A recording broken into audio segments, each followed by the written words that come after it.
Салам алейкум, хурматлы милләттәштәр, хомага дуттар. Здравствуйте, уважаемые подписчики моего канала. В эфире очередной выпуск, новостной выпуск. Обсудим с Русланом. Сегодня мы будем обсуждать с двумя Русланами. Еще с одним Русланом, нашим другом, нашим земляком, Русланом Сулеймановым из Канады. Многие его знают. Салам алейкум, Руслан. Алейкум салам, фалдарың нисек? Яхшы, бара, явап. Хинен нисек? Нисек анда Канада? Сан-Францискода отырам, көрәйм апта. Канада нисегерәк? Гүрләп ятамы? Канада был инде бөтә дөньяла бер төрлерәк шуга. Асыл үзгәрешләр юк. Индустриядә ялпатты инде теге. Килләр. Бүгенде теге. Нью-Делилар кылып тоя. Нимешнәй? Президент түгел, премьер-министр, алар политика эшләтә. Шуайшу. Итак, сегодня мы хотели, Руслан, с тобой обсудить новости, какие у нас в республике прошли за последнюю неделю. И самая, наверное, такая главная, самая большая важная новость, которая меня лично очень сильно беспокоит, но и многих, я уверен, о том, что в республике Башкортостан на этой неделе была зафиксирована очередная цифра по погибшим на войне в Украине. Мы перешагнули отметку в 7 тысяч. Напомню для зрителей, кто забыл или не знает о том, что буквально в середине июня мы перешагнули отметку в 6 тысяч, а до этого мы перешагнули отметку в 5 тысяч, по-моему, в марте месяце или феврале, что где-то так вот. То есть каждые 3 месяца мы стабильно по 1000 человек официально признано погибших набираем. И с такими темпами к концу года говорят, что будет только под 9 тысяч. Руслан, вот, что ты вообще можешь прокомментировать по этому поводу, что ты можешь сказать? Вот почему так? Почему условно Республика Башкортостан занимает уже год с лишним первое место стабильно по количеству погибших по всей России. Рядом благополучный Татарстан, который идет на втором месте по количеству погибших. Тоже там цифра мы отстают на 1000 где-то только. И почему-то в других республиках намного меньше. Но условно берем Мордовию. Если в Мордовии хорошо, там население меньше, но если брать на душу населения, все равно у них меньше выходит намного. Но не идут ирзяне и макшане так погибать, как башкиры и татары. Что происходит? Почему? Как ты сможешь вот это вообще объяснить? И кто в этом виноват? Ну, ты в ответах назвал официальную статистику, это официально подтвержденная катастрофа около 7 тысяч человек. Вот ты говоришь, судя по этой тенденции, 10 тысяч уже к концу года гонит. Неофициальную вообще принято умножать, хотя бы в 2 раза.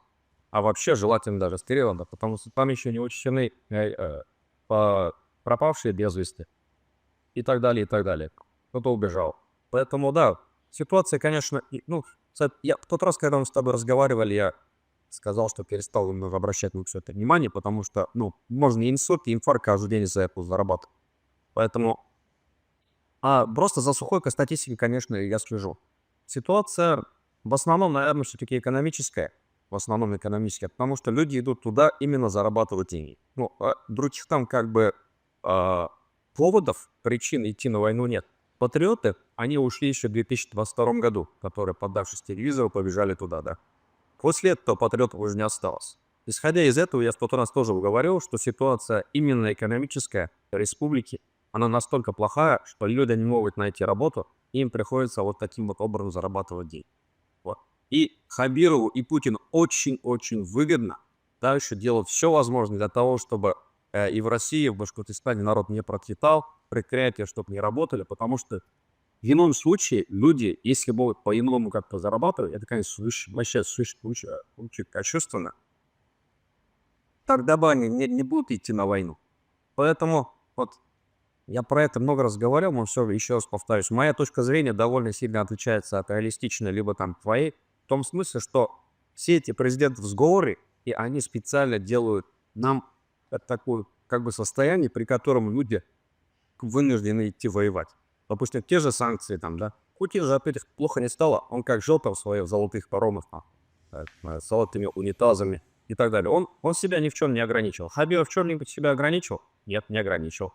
У него исполнение бюджета по его потому как он а, пользуется, да, бюджетными деньгами, там, безопасность, его дача и так далее. У них ничего абсолютно не изменилось. Да, они сейчас в Европу могут, не могут летать, но они летают в Дубай, Китай, меньше как бы денег не стало. Все это сказывается только на обычном народе.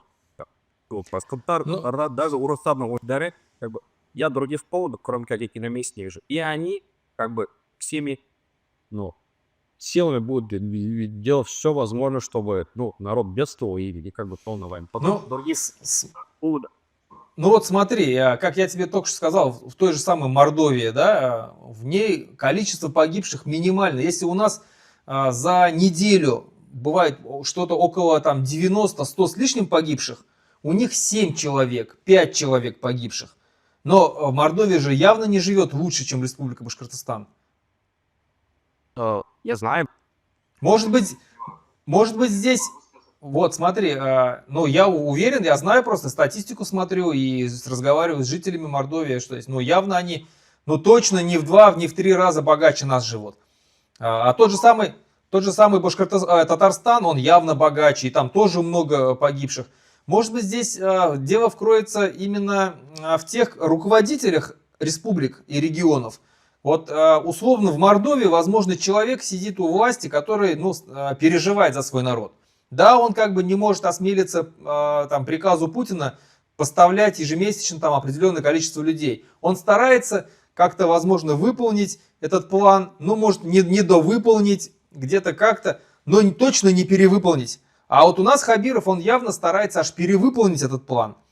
То же самое делает и Миниханов. Учитывая, какое количество, огромное количество всяких его союзников, этих чиновников, всяких министров посадили у Хабирова. То есть да, на него, на самого, говорят, там огромная папка лежит, там и не одна. То есть усидеть у власти у него есть один только вариант, это постоянно поставлять пушечное мясо. То есть, возможно, в этом есть какая-то роль Хабирова личная. Ну, 100%, конечно, есть. 100%. И, допустим, те же регионы типа Мордовии, они в глаза сильно бросаются, даже если план там не выполнен, да. А они привыкли, что Хабиров хорошо поставляет, и дальше как бы можно его закручивать. Тем более на него папа все, вот ты правильно указал. То есть на него есть компромат, используя который они как бы вынуждают его посылать на войну больше людей. Что касается Миниханова, я не знаю. Может быть, опять же то же самое. Может быть, есть какие-то вещи, которые они под страхом опубликования заставляют их сделать. Допустим, я немного в сторону уйду. Например, известно, что в Турции на каждого депутата есть видео какие-то вещи, доказательства, чем можно их шантажировать и заставлять подписывать любой закон. Я уверен, что в Госдуме как бы такое же то же самое есть. На всех глав регионов разводства. Да, это, конечно, завлияет. Что я еще могу добавить? Да, влияет. Хабиров вот такой вот человек. Поэтому только он и власти перца. Поэтому его и используют. Хотя он там по каким-то руководительским качествам, там он даже деревни не может возглавлять. Лайн. Ужасная ситуация вышла. Ну что можно сказать? К сожалению, народ дебилы, да, вот я извиняюсь, очень жестко скажу, но у нас народ. Работы, говорят, полно. Мне строители звонят, там сваливают, как узбеки, киргизы начали уезжать, где как бы не хватает. Всякие вот, особенно типа сварщики, они говорят, такие сейчас деньги зарабатывают, фреймеры, тут и крыши ложат, да. Работали, не меряют, какие-то заборы делают там, сантехники. Они говорят, сейчас гораздо больше, чем все остальные получают. Не хватает людей. Пожалуйста, можно же не умирать, квалифицироваться, переобучиться, кому-то подмастерьем наняться. Просто надо не пойти, надо игнорировать власть, все его там приказы. Ну, народ такой, вот что я поделал? Ничего не можем поделать. А вот смотри, кстати, по поводу работы. Раньше вот у нас, помнишь, да, когда на севера уезжали башкиры наши, и их ругали, да, даже, как было, называли это зимогоры, да, Зимагордар. Наговорили про тех, кто уезжает на заработки там в другие регионы, куда-то там на севера и так далее. И то как бы, даже Хабиров, помнится, когда пришел к власти, говорил о том, что мы вернем всех с севера, то есть все будут трудиться у нас в республике. А в итоге, и это была проблема, это реально была проблема, когда наши башкиры там ездили на север и там работали, рушили семьи, там сбухали там, как-то пропадали там, оставались там жить, переселялись туда. То есть это была проблема, и мы это все обсуждали, это как-то, ну, реально была серьезная такая проблема, которая как бы стояла, вот она, острием. А сейчас ну, то же самое, только стало в несколько десятков раз хуже. Мало того, что едут уже на войну убивать людей, это первое. Второе, то же самое, за деньги едут. И третье, что там умирают они еще, к сожалению. Ну, то есть проблема-то увеличилась во много раз хуже стало. И вот по той карте, по которой выложили, по регионам, где сколько больше всего погибших, первое место занимает Уфа, а второе место Стерлитамак. Это естественно, потому что там ну, количество жителей большое, да, там миллионы, в другом 300 тысяч. Но остальные там Белорецкий район, один из лидирующих, Баймакский район, один из лидирующих, Учелинский один из лидирующих, Абзелиловский один из лидирующих районов. Вот 4 района башкирских, ну там есть еще пару других, но они как бы вот так сильно не выделяются, как наши 4 башкирских района. 4 башкирских района, из которых просто выгребают наши природные ресурсы. С Учелинского района, там, знаем, да, там золото, все перекопали, природу всю уничтожили. Абзелиловский район сейчас Кыргызстан, да, пытаются там разработать, уже начали. Баймакский район, мы знаем, сколько людей посадили в Баймакском районе. И все вот эти золотокопатели, и карьеры, там, из плетника карьеры и так далее. Белорецкий район, там, оттуда лес вывозят, там, десятками тоннами.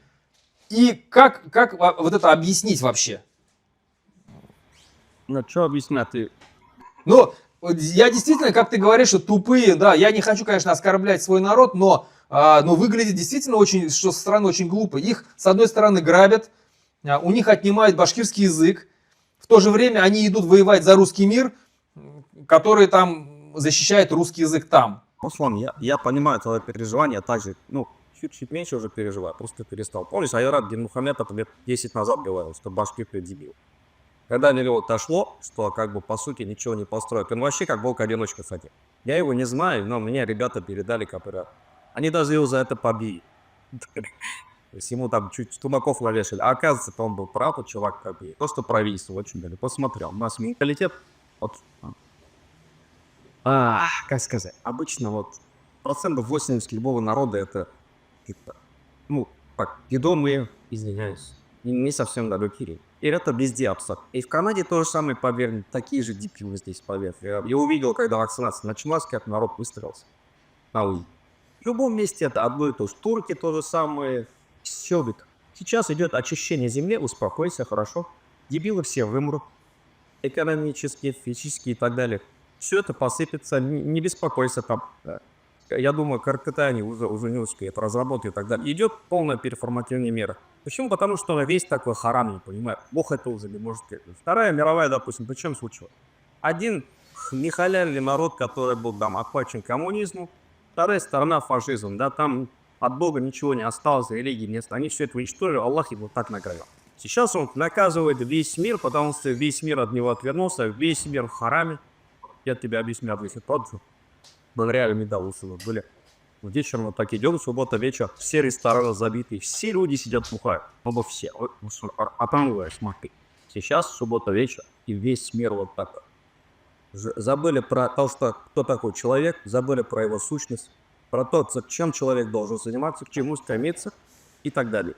И Аллах вот таким образом уже глобально всех наказывает. Поэтому не переживай, пусть все дебилы на всей земле сдохнут, мы там офигенный Башкортостан потом построим. Я не могу не переживать, но просто получается, что один народ дебильнее другого, что ли? Но почему эрзяне и макшане меньше умирают? Руслан, все народы, у нас чуть-чуть больше дебилов. Ну, что я поделаю? Ну ладно, давай тогда перейдем к следующей. Ну, просто поверь мне, это реально так. Ну, весь мир такой. Руслан, перейдем к следующей теме. Я знаю, что прикольно закончил, но... Во-первых, все будет круто, но все развалится, весь мир развалится, успокойся. Мне весь мир не нужен, мне нужно, чтобы Россия развалилась. Россия развалилась, а Республика Башкортостан получила независимость. Вот в результате этой войны, то есть экономика России очень сильно вообще рухнула практически. Очень сильно рухнула. Ой, слава. И вот считается, что... ну да, я тоже считаю, что чем хуже, тем лучше. И вот пишут, здесь новость такая пришла о том, что на войну начали тратить половину собранных в бюджет налогов с регионов. Впервые с начала войны финансирование армии и закупок оружия съели каждый второй рубль, собранный с налогоплательщиков в федеральный бюджет. Доля трат на войну в доходах казны в первом квартале 2025 года составила 50% и 1%, 50,1%, а во втором квартале, вот сейчас, который заканчивается, 48,2%. Для сравнения, в 2022 году военная машина сжигала 24,4% поступивших налогов. То есть в половину раза меньше. Сейчас, то есть в 2 раза больше уже трат идет на войну. То есть практически половина доходов тратится на войну, которая могла пойти там на медицину, на обучение, на строительство дорог, на строительство мостов, на выпуск своей собственной какой-то продукции конкурирующей. Путин, начав эту войну, загоняет Россию все дальше и дальше, глубоко-глубоко в кризис.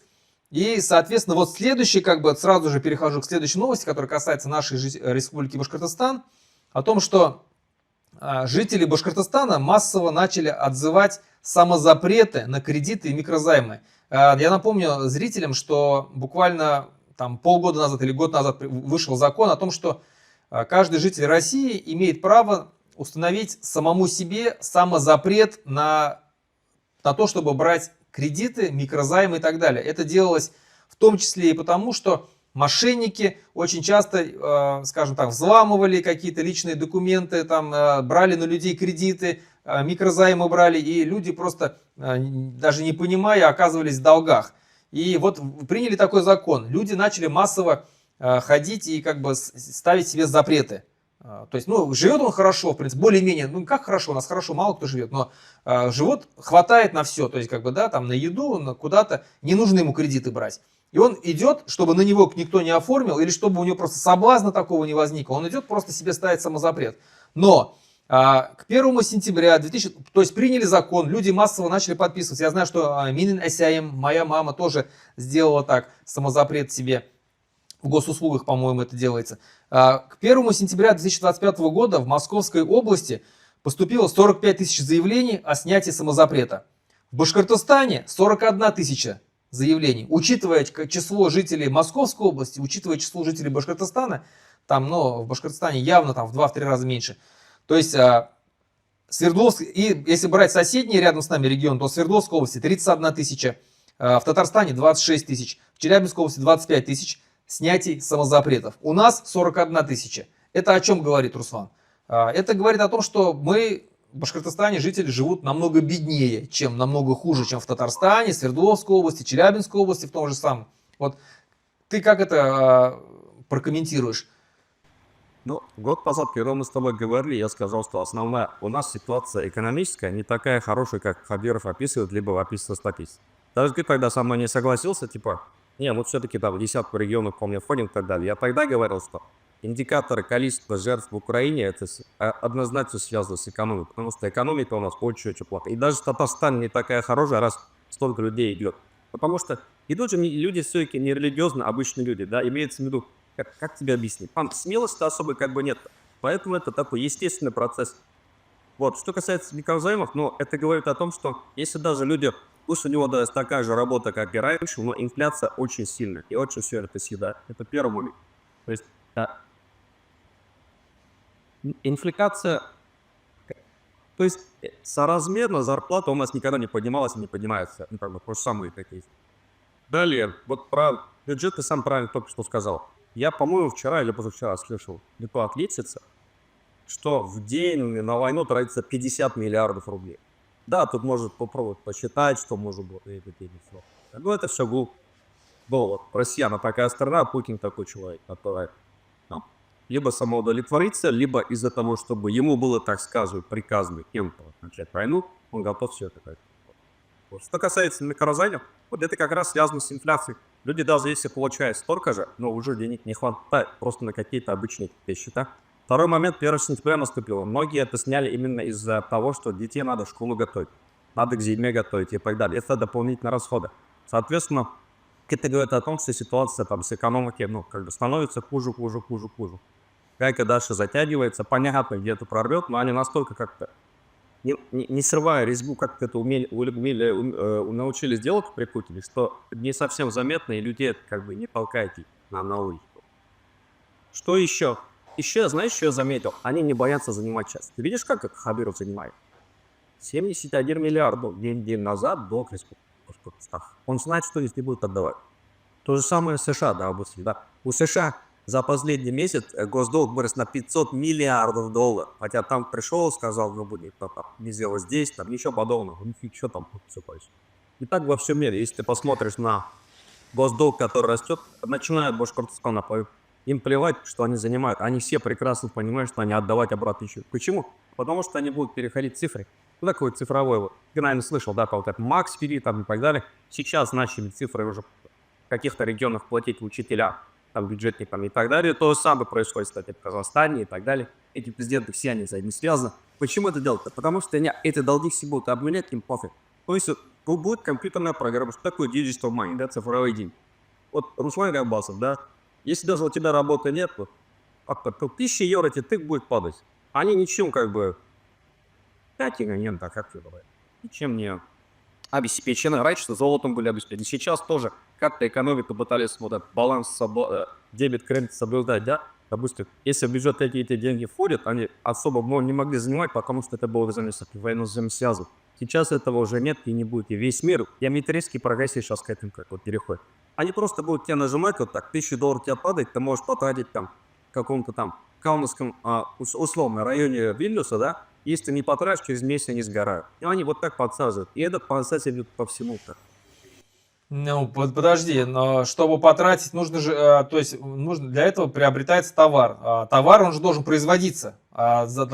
Если производится товар, соответственно, страна что-то производит, что-то может производить, что-то есть у нее, из чего производить товар, выращенный хлеб, там собранные там металлургии, там как-то. Это же все обеспечение, как раз это обеспечение бюджета. Я понял. Сейчас они от экономических вот этих законов его отстегивают все эти вопросы. Это видно по всему миру.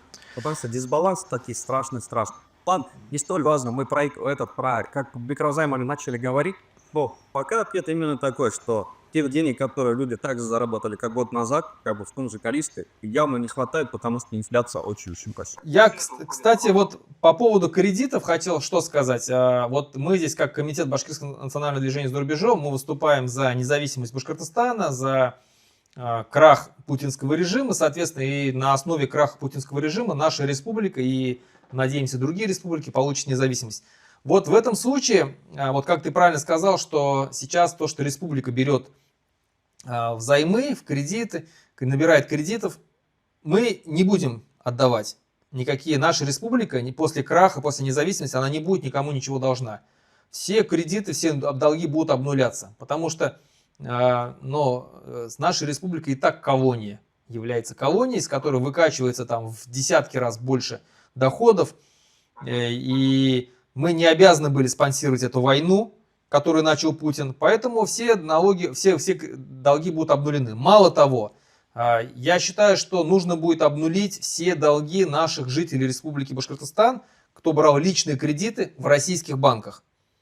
В российских банках, если они брали, всякие там Сбербанки, какие-то там Промтрансбанки, Газпромбанки, Лукойл банки и так далее, все надо обнулять. Во-первых, эти банки наживались на наших жителях за счет процентов, бешеных процентов. То есть они за счет процентов они давным-давно уже собрали все эти траты, которые они потратили, выдавая эти кредиты, они отбили их давным-давно, обогатились. И поэтому они просто загоняли наших жителей в долги. Мы тоже будем все это списывать. Все долги жителей Республики Башкортостан, независимого Башкортостана, не будут никому ничего должны. Если брали у иностранных банков, там это другой вопрос. Там как бы уже международная юрисдикция. Но перед российскими банками точно никто ничего не будет должен. Так что это вот... Я про это тоже писал. И нас уже эксплуатируют 500 лет, там, начиная с Ивана Грозного. Там нас вывезли на триллионы долларов богатств, там, ну и так далее, и так далее. Поэтому, ты правильно говоришь, они нам должны десятки, сотни раз больше, чем вот это. Да, это будет обнуляться, никому ничего мы не будем отдавать. Ну, после Хабиров взял, куда он эти деньги потратил? Он потратил на войну, то есть он потратил на мобилизацию населения, а у республики, потому что дополнительных расходов Бюджет всегда подбит, Руслан. Потом дебет, кредит всегда примерно одинаково. Да? И когда вдруг у тебя такая, как бы, статья расходов появляется, как война, когда на каждого человека, сколько там за подписание контракта давали, 2 миллиона, да? Потом стало 3-4, потом резко уменьшили, потому что они даже занимать особо не могут. И бюджет это такая дыра, а поступление в 2 раза меньше, чем они ожидали. Условно, должны были бюджет там первые полугодия, ну, я условно говорю, 340 тысяч, 340 миллиардов должен был доходная часть, а там только 170. Он даже ухом мне как бы не ведет. Ну, представь у тебя, да, это было бы нормально экономически существующее предприятие, которое подвязывало только на деньги. Да, там Mercedes у тебя, допустим, есть. Ты должен, чтобы у тебя доход, там, бюджет как-то складывался, потому что у тебя фабрики там в 50 странах, да, у тебя там рабочие, у тебя чего-то нет, у тебя социальные обязательства. Представь, ты произвел не 100 тысяч Mercedes, а 50 тысяч. Ты должен за голову хвататься, вот первым делом это ты, директор должен уволиться, не так? Потому что, ну, как бы вопрос там существования фермы, это уволиться это минимум. И сразу должна была обанкротиться Mercedes. Ну, сразу, потому что ничего не бьет. А у человека доход в 2 раза меньше, глава региона, да, и он даже ухом не тует, и даже министра там фанат или экономики не увольняет. Хотя должен прежде всего себя уволить, потому что он абсолютный лузер. Абсолютно. Ну, никто даже ухом не видел. Ничего не бьется вообще. Вот, Перекосы сейчас в экономике настолько страшны, что из этого уже выйти невозможно. да, и вот как раз подтверждение твоим словам, вот буквально сегодня новость пришла, коммерсант Башкортостана выложил новость, это достаточно серьезная СМИ, которому можно доверять. И вот он, кто не знает, у нас ежегодно проходит инвест, так называемый Сабантуй в городе Сибае, куда собирается бизнес там различных там регионов, республиканский бизнес, там приезжают из других стран. И это, помню, Назаров такой придумал, да, наш этот насильник, человек, который сидел за изнасилование. Сейчас он премьер-министр Республики Башкортостан. Да, вот. Один лузер, второй насильник. Да. 4 миллионами. Вот. Ужасно. И вот на этом инвест Сабантуе Хабиров заявил, что Башкирия должна перейти в режим более мобилизационной экономики и более рационального расходования средств, заявил глава Башкирии Ради Хабиров на пленарном заседании инвестиционного Сабантуя Заурали, который проходит в Сибае. По мнению господина Хабирова, на экономику России влияет внешнеполитическая ситуация, санкции и поддержка специальной военной операции. В этих условиях, по его словам, вместе с ростом республиканского бюджета увеличиваются и расходы. Также глава Башкирии посетовал на недополучение определенных видов налогов и снижение индекса промпроизводства.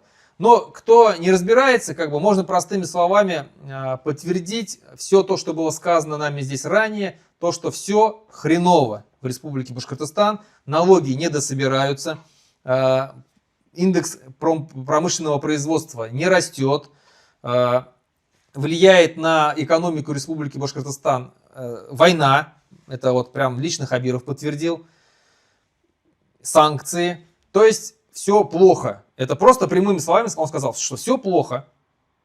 Мы не... Такие причины, которые никакого отношения, по идее, к реальным причинам не имеют. Реальные причины это шайтафан, идиот Путин, да, который начал эту войну. Не так, никто из них не говорит. Из-за того, что Путин начал войну, да. такие тут проблемы, да? Не от того нет главы региона с яйцами, да, который реально причину мог сказать. Вот, Владимир Владимирович, вы идиот, почему вы начали? Никто из них не говорит, остановите войну, мы не можем тратить каждый 2 рубль на эту войну, да. Все сыпется, все автодилеры ушли, все под санкциями, там Макдональдс ушел, ни один иностранный инвестор больше сюда не приезжает, всем закатов. У всех все становится позже из-за одного идиота и всех идиотов под них, которые на ему подчиняются, да. И все сыпется, и все думают, это Запад виноват, уже 50 лет, не знаю, да, про это. Там. Или какие-то... А из-за чего эти санкции прочие? А потому что вы подчиняетесь идиоту Путину.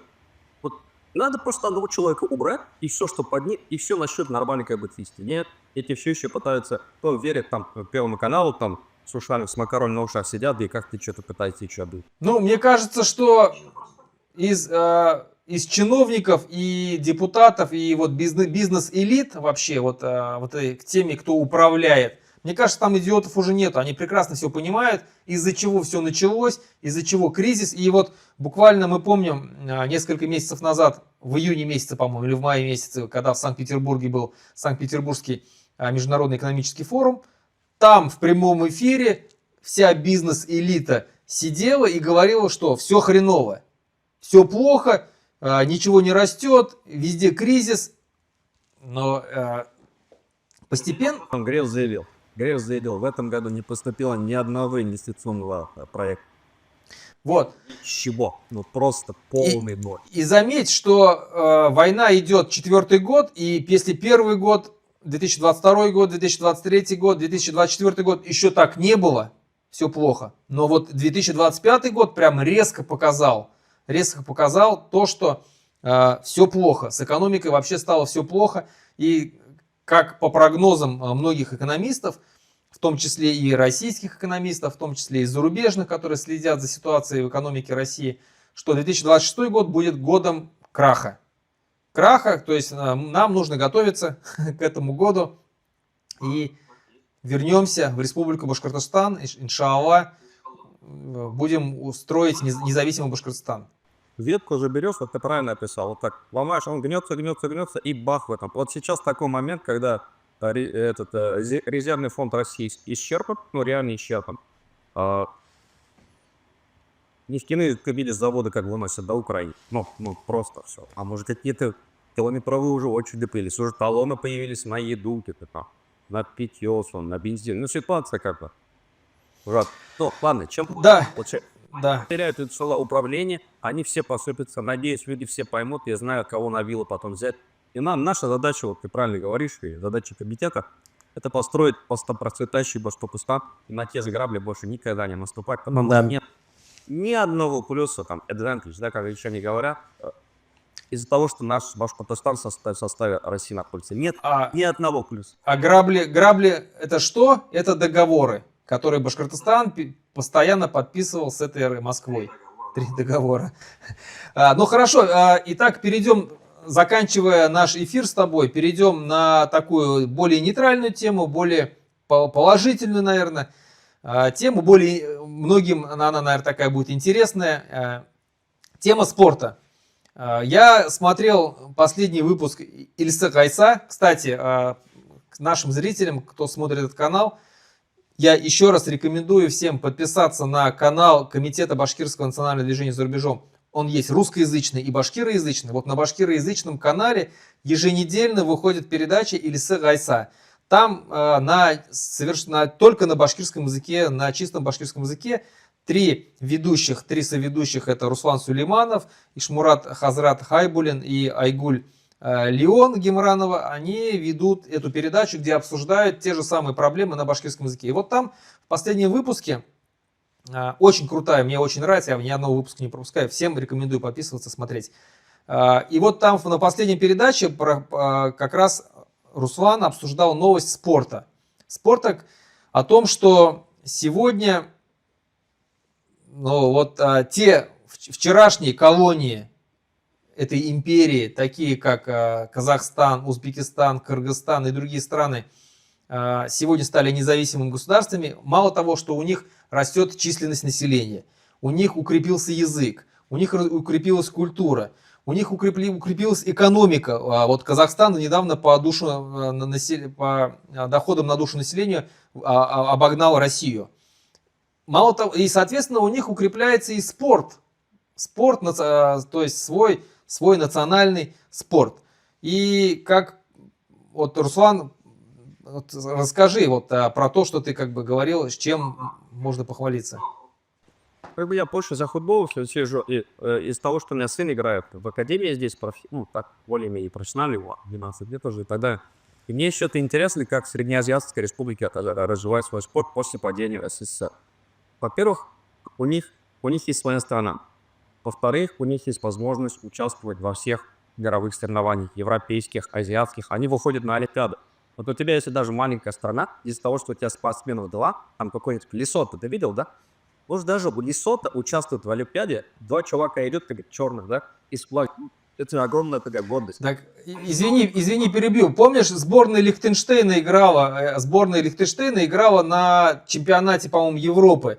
И там многие игроки были там, кто-то там был водителем, кто-то там еще. Да-да-да. Да, их просто там 10 мужиков и собирают. Зато они играют в Европе, понимаете? Сейчас даже они, бывает, что там 2-1 какой-нибудь Андорра выиграют, какая точно такая. Даже у них есть возможность чемпионат Европы играть. Им другие компании, им приезжает Испания, Италия, Франция, Англия, одни звезды играть. Понимаешь, что типа совсем другая. А здесь Россия, из того, что, ну, понятно, по всем, как бы, понятным причинам, она от всего уже отстранена. Ты не можешь, а те, которые могут принимать участие, они могут принимать участие только либо под белым флагом, под нейтральным флагом, либо под каким-то флагом. Они нигде не могут. То есть, что, это как бы, он добил это от мировой цивилизации, как бы кусок земли, который никак себя даже сейчас выразить не мог. Ладно, перейду обратно к нашим друзьям, да, среднеазиатским. Мне что понравилось? Кайрат Алматинский пробился в Лигу Чемпионов. Это представь, казахи пробились в Лигу Чемпионов. Никого не выиграли, они выиграли. Чемпиона Шотландии. В Шотландии футбол супер развитый. Селтик. Они выбили его по пенальти. И знаешь, что с ними сейчас в одной группе будет играть? Алматы приезжает Реал Мадрид, Арсенал, который чемпион Англии, там и Франк. Да.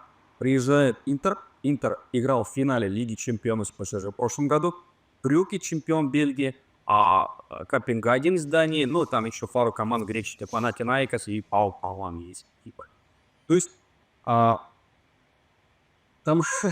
наверное, ты видел такой прикол? Российские же артисты сейчас не могут в Казахстане выступать. Да. Гагарина возмущалась, ты, наверное, видел. О, там без меня останется. Нам, говорит, пофиг до тебя, да? А к нам, говорит, Реал Мадрид едет. То есть, что там Наполеону Гагарина полила. Вот. Они создали свою школу. У них школа и так как бы хорошая была, да? И сейчас самые гранды мирового футбола приезжают в Казахстан. Второй момент. Они в Челси недавно продали игрока 16-летнего. Вундеркинд Реал. Я смотрел его нарезки такие быстро-быстро. Чувак владеет мячом. Ну, не как Месси, но почти на этом же уровне. Бьет с обоих ног. Его заметили скауты, представь, и забрали сейчас в Челси 4,5 миллиона евро. Еще один момент. Сборная Узбекистана вышла в чемпионат мира по футболу. Там народ ликует. Узбеки вышли в чемпионат мира. У них очень хорошая база была, там, Пахтакор клуб в свое время. В советское время. Даже до того, как, может быть, ты слышал, как по самолету, по-моему, пищи. Да, конечно, слышал.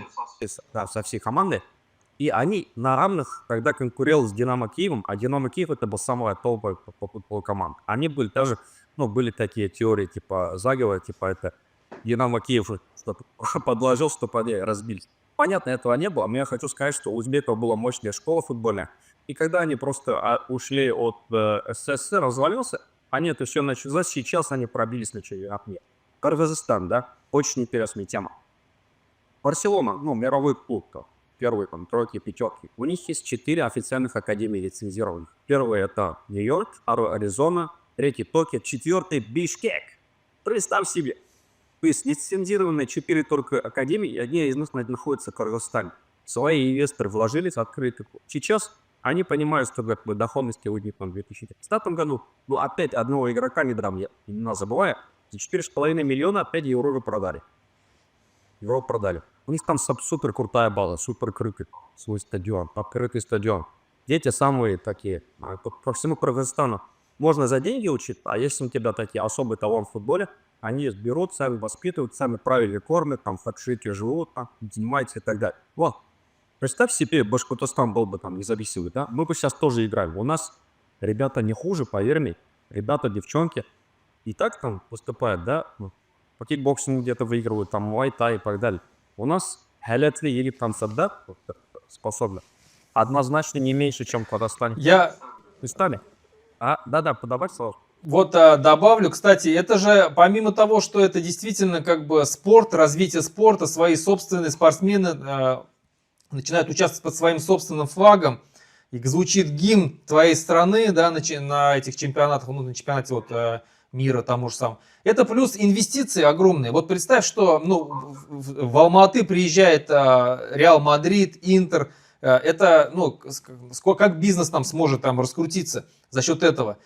Плюс, ну, действительно, спорт вовлекается, когда растут свои чемпионы национальные из своей нации, чемпионы, которые играют на чемпионатах мира, это, ну, это герои, да, это, ну, там, боги, там, да, футбола, как говорится, или там другого вида спорта, на них сравняется. Вот правильно ты заметил, что у нас вот буквально недавно там победила Зарина Исламова, там, да, Муай-тай, там, на родине в Южной Корее, да, Таиланда, да, вот. Да, вот, и она, ясно, если бы она где-то выступает на чемпионатах мира, условно, она выходит под российским флагом. Это только она уже сама уже на такой финальный бой там вышла в башкирском своем нашем костюме с флагом и так далее. Но в любом случае наши все спортсмены, они выступают на различных чемпионатах там, мира или Европы. Раньше, по крайней мере, выступали. Сейчас-то им, да, действительно, кислород перекрыли везде. Под российскими флагами. И когда они побеждали, это говорили, что это российские спортсмены побеждают. То есть Республика Башкортостан там никак не представлена абсолютно.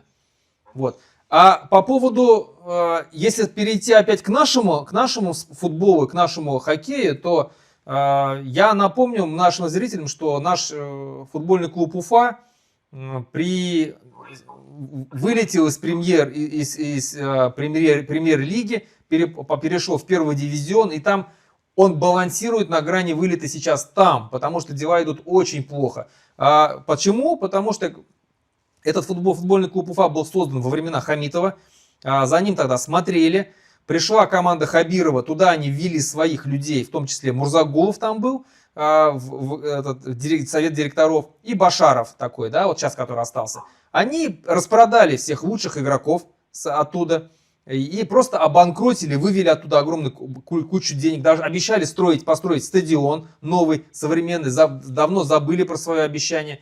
Обанкротили практически клуб. Уронили его на несколько дивизионов. И вот, пожалуйста, футбол. А когда-то мы ведь играли действительно там... ну ладно, там мы не играли с... хотя когда есть какой-то чемпионат, когда тоже играют... Лига Европы. Лига Европы, да, по-моему. Мы играли там. Вообще пробивались, Руслан. У нас команда была довольно сильная. То есть мы с грандами вообще хорошо играли. Я когда следил за футболом, там Спартак, Динамо, Зенит нас побаивались. Там. Да. Немного их мог выиграть, но Хамитов там, как в противовес хоккею, который был у Рахимова из-за того, что он и поддерживал и Салат Илаев, и футбол, и вылезли. Вот про Зинченко можно сказать, да? Наши скауты как-то нашли в Украине. А потом его продлили Манчестер Сити. Манчестер Сити круто вообще. 7-е место мы занимали в премьер-лиге, помню. 7-е, 6-е места. Так и 5-е места были. Играли в Арсенал. То есть у нас есть скауты тогда нормально. Тогда. И сейчас все развалится. Опять же, денег. Денег сейчас занят там условно какой-нибудь бугород построить. Хоккейный клуб Салават Юлаев. То же самое. Как мы помним, при Муртазе Рахимове потом, то есть чемпионом был. Несколько раз, но считался один из самых сильнейших клубов. На сегодняшний момент у него огромные проблемы там с бюджетом, с выплатой, выплат нету, там скандалы вот эти, да, с последним там каким-то игроком таким. Да, я просто всегда, когда у меня всегда спрашивают по поводу, я сам, ну, конечно, тоже переживаю за футбол, за хоккей, за наш, в первую очередь за хоккей, потому что все-таки это такой уже более национальный вид спорта стал, да. Но я всегда говорю что я считаю, что не должны подобные клубы висеть на бюджете республики. Они должны быть частные. Вот хоккейный клуб Салават Юлаев, хоккейный клуб Уфа, футбольный клуб Уфа, они должны быть частными. Они должны перейти там в руки каких-то там условно там олигархов, которые будут вкладываться в них и извлекать из этого прибыль для себя, ну и соответственно растить спорт.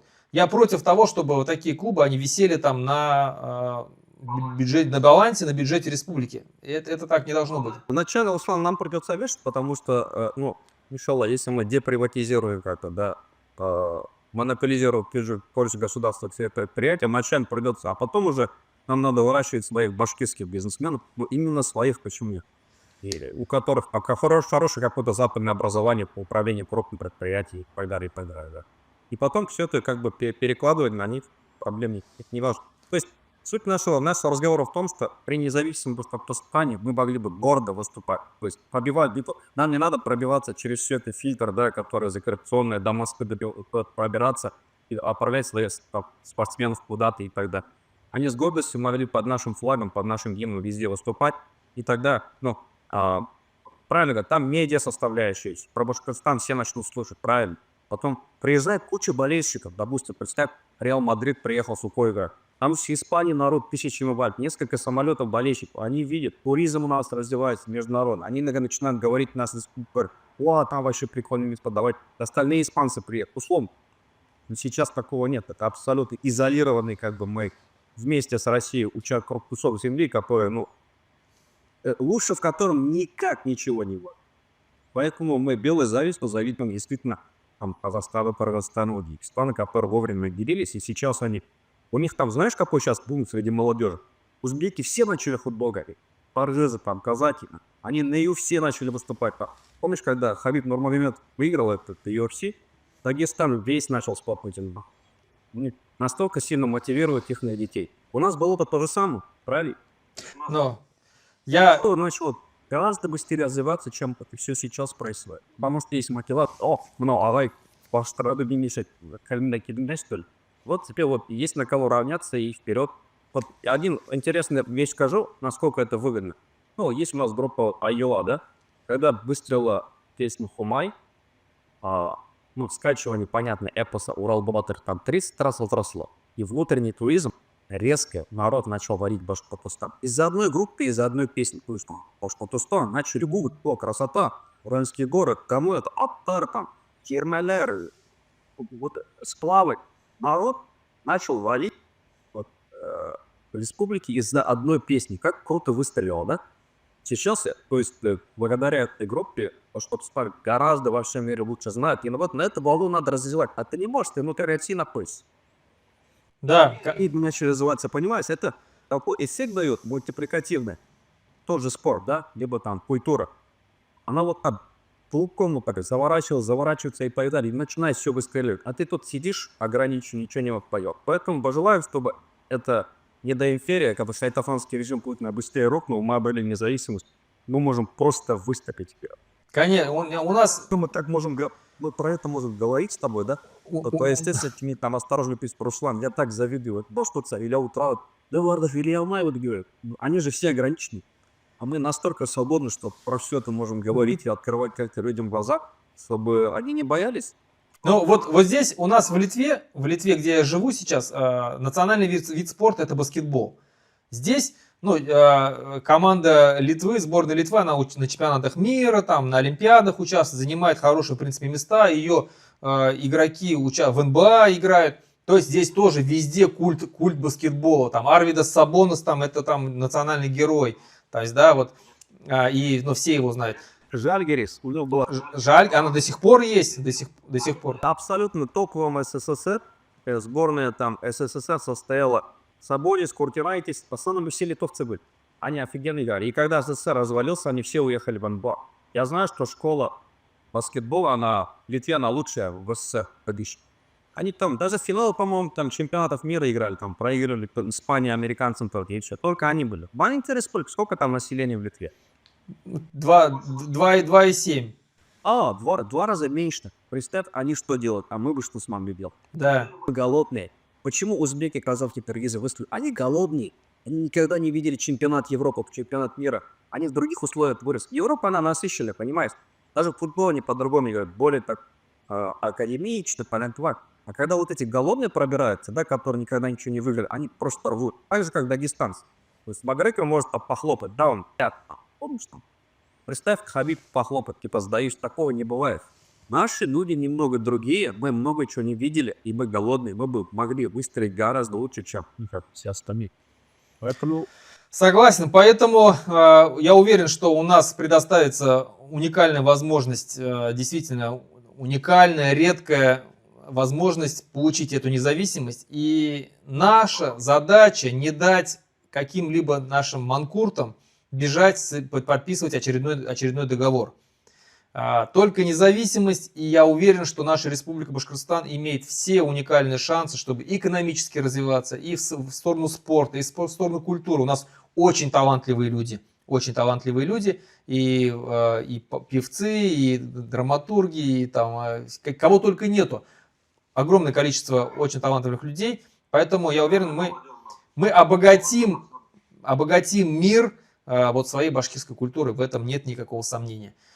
На этом тогда будем заканчивать. Руслан, рахмет за очень интересную беседу. Периодически. Извини, что я на глобальные темы немного ухожу, просто я понимаю, что все это взаимосвязано. Ну, реально все это взаимосвязано. Поэтому сейчас мир настолько глобальный, что Башкортостан отдельно даже от Австралии не мог рассматривать, потому что то, что там происходит, как-то влияет на сюда. Я поэтому переживаю не только за кусочек Востока. Я знаю, что весь мир должен обнулиться для того, чтобы у нас как бы было хорошо. Поэтому помолимся для того, чтобы он весь рухнул, и мы на его интернационал песню. Да. Мы новый мир построим. Кто был никем, тот станет всем. Ну, не в том смысле, но в хорошем смысле. Да. Намерение реально хорошее. У нас нет никаких. Вот даже ты вот как возглавляешь комитет, мне нравится, вот честно скажу, что я справлюсь. Я ни на что не претендую больше, скажу стать. Может быть, возглавлю какую-то там партию, так. Другой человек, как я бы сказал, вот там. Хочу быть президентом, может. Нет, это реально круто. Мы все уже видели в мире, да. Мы побывали и живем в других странах, откуда мы можем почерпнуть какие-то интересные вещи, реформы там. В Квебеке был еще на соревновании с сыном. Там много чего посмотрел. Я бы удивился, насколько канадские деревни в Квебеке во Франкфурте более развиты, чем в Онтарио, в котором я живу. Я быстренько скажу, раз показать, где минуту добавлю, как бы можно закрывать. То есть мы поехали на соревнования, 56 академий приехал в футболе. Из Онтарио только, остальные все квебекские. Французские, они более резкие играют. Нас позвали какой-то, называется Грэмби турнамент. Я посмотрел, был Грэмби, а ты какой? Ну, деревня, типа, ходила вода по величине. По-вилскому. Как мы там будем играть? 56 команд, у каждого по 3 игры, это отбор чемпионов, это 170 игр. Потом смотрю списание, они раскидали по соседним деревням. Приехали в каждой деревне по 2-3 шикарных поля, хоккейная площадка рядом, баскетбольная рядом, для скейт-парки рядом, рестораны спортивные стоят в этих деревнях, при этих стадионах, и для маленьких детей там какие-то фонтаны, там плескаются, настолько как все это разумно. И дороги абсолютно идеальные, гораздо лучше, чем города Канады. И люди как бы немного говорят, почему быть так не может? Если бы у нас свои финансы были, да, мы бы в Москве ничего не отдавали. Почти там все, что качает, салат, никакого, всех куча предприятий сода. Представь, все это нам остается. Это даже все те русские, которые у нас будут, они с удовольствием примут государство наше, да? Выучить язык. Потому что для них столько там плюсов, они будут теми же как бы вещами пользоваться, которые мы. Они смогут поступать там в сборные, ну, понимаешь, да? Вот, допустим, у Кыргызстана там довольно много русских. Чемпионат, если ты посмотришь сборную команду по Кыргызстану, там, не 30-40% фамилия русских. Они адаптировались, они учили язык, и они играют за сборную Кыргызстана. Зато они в сборной, понимаешь? А тут как ты пробьешь? Там такой кумовство в России. Да. Меня по хоккею знаю, мне ребята говорили, Руслан, помимо у тем, ребенок может быть там Овечкиным, но что прорваться в сборную тебе надо башать. И оббашать там какие-то нереально абсолютно. Поэтому пусть разваливают. Ну, хорошо. Рахмет, Руслан, за интересную беседу. Думаю, что да, будем дальше. Хорошо. Всем спасибо. Всем, кто смотрел. Подписывайтесь на мой канал, ставьте лайки, помогите в распространении видео. И Башкортарға в первую очередь кидайте это видео, чтобы смотреть и понимать, что творится в республике на самом деле, а не то, что вам показывают по БСТ. До новых встреч. Всем пока.